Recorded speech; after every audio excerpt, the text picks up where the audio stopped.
Folks, hello and welcome to Tavern Chat. I am your host, Eric Tenkar, your bartender in the OSR. And uh, no, I am actually punting one day on the review of the Dread Thingnomicon because I was at a football game today. And besides the fact that I'm exhausted from the football game and the drive, it's a story unto itself. Um, it's the first pro football game I've seen in person. And it made me think a lot about the differences between playing D&D or an RPG and an actual table versus a VTT. There are certain things that work better, right? One way or the other. Same thing as watching football. Again, my first experience watching football uh, in a stadium. Okay, it was MetLife Stadium. I watched the Giants. I know you would think I was watching the Jets with my Guinness shirt, but Uh, so the Giants win. All right, but we were in nosebleed seats. About I don't know. There were 4 or 5 rows beyond us before you could take that lethal leap if you wanted to off the edge. But I could still see the whole field. I was surprised. There wasn't like a bad seat in the stadium. Okay, that's cool. And then I'm watching the game, and my mind immediately went to, where's that? Where's that blue line? Where's that yellow line? What am I talking to? Right, the first down line. Where's that first down line? It's always on the screen because it's put there virtually. It doesn't exist in real life. My mind was looking for it, consciously looking for it, for about 10 seconds before I finally went, "Oh shit! Yeah, right. Yeah, I'm in person. You don't have those little things. You don't have that ability. So there's a difference, right? Just like playing at your game table in a game store or somebody's home or a bar, you don't have that advantage of like fog of war with the VTT. You got to describe the room, and either your players map it out, or more likely, in my experience, the DM starts drawing the map out because you don't want to really have spend all that time describing the room. You just want to get it out there and make it good enough. Is that difference? And it does change the gameplay.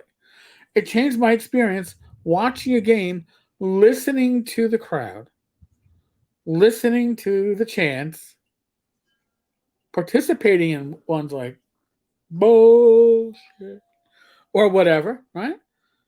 Which you don't get when you're watching at home.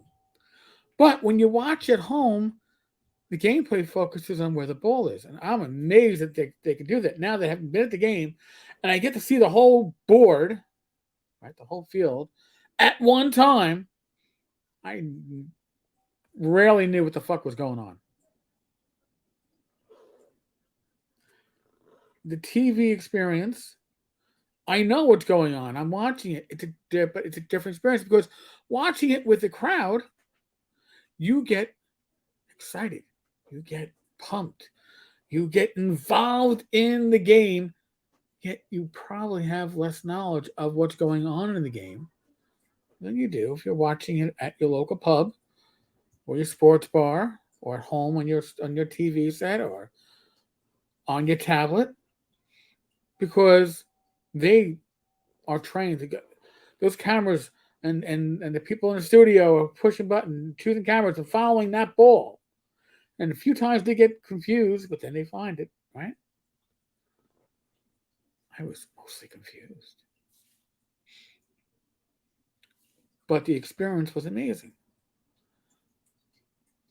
Now, after I do this cast, I'm going to sit down, pop open a cold one, and watch the Eagles and the 49ers play on my TV.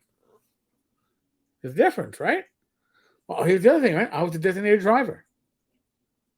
So I didn't drink at the game. I didn't drink at the bar we hit before the game to have a little food. Why? Obviously, need a designated driver. It was me. If I was watching football at home or football on TV anywhere, I wouldn't be a designated driver because I'd be at some place I could either at my own home or I'd be able to walk to or take public transportation. Can't do that getting out to Jersey. So it's a give and a take, and it's a balance. Yet the same thing. I watch a football game, and I had fun doing it. I run an RPG session, whether it's in person or via a VTT, and I have fun doing it. Is one experience better than the other? I don't know yet. Again, there's something about being there in person, feeling the energy. There's something about running a game in person and getting that feedback. It's addictive. Yet there's something great about watching a game on TV and be able to actually follow the game and know what's going on, as opposed to um, what's that? A catch? I can't tell until they call the play, as opposed to watching on TV where I know exactly what's going on. Right? VTT. I can use Fog of War, and my gaming group will know exactly where they've been. The map is professionally done. Right? I'm just revealing it. But is one play better than the other? Each has their pros, each has their cons. I don't know. Now, there's some people are going to go, oh, I can't watch football unless it's in person. Well, first off, it's expensive, right? When it comes to VTT versus playing in person, it's easier to set up a VTT session and get players to sign up for it than it is usually get people to go to one location to play. Yeah, 6 of one, a half dozen of the other. But they're both experiences of watching football. They're both experiences of playing RPGs. I think they have more in similarity than we'd like to think. So, folks, on that note, we are still in the midst of the endemic, although there apparently is a a burgeoning flu outbreak out on the West Coast. Let's see what happens with that. Yeah, I know you don't come to this channel for health advice. I'm just telling you, use your common sense. That's it. All right, use your common sense. Be safe. Be well. God bless. Roll those dice. Roll them well. I will be back again tomorrow with, hopefully, with the Dread Thing Nomicon review ish. My thoughts, my impressions. Not a technical review. Is it usable at the table? Is it something that makes your gameplay better? Your experience as a GM better? I don't know. Find out when I do the episode. On that note, folks, I'll catch you tomorrow. Laters.